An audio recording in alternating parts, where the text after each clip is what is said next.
Ayah bunda, tahu dak kalau Fisiokid Terapis Palembang kemarin re-grand opening lagi? Nah, kebetulan aku dapat kesempatan untuk hadir di acara itu, jadi sedikit banyak aku paham apa itu Fisiokid Terapis.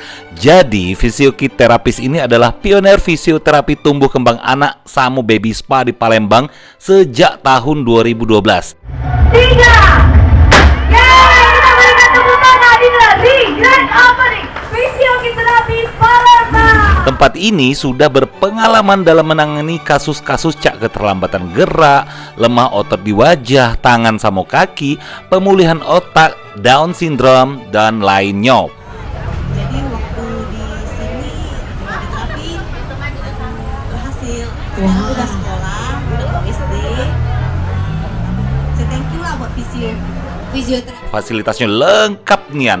Ada ruang kids gymnasium, ruang sensori integrasi, dan baby spa yang modern. Nah, alamat lengkapnya Fisiokid Terapis itu di Jalan Jaksa Agung R. Suprapto nomor 24C, Bukit Besak, Palembang. Jangan ragu untuk melakukan tindakan fisioterapi, gitu, karena beberapa orang tua itu masih untuk ke tempat terapi itu masih menjadi momoan. Jadi menakutkan.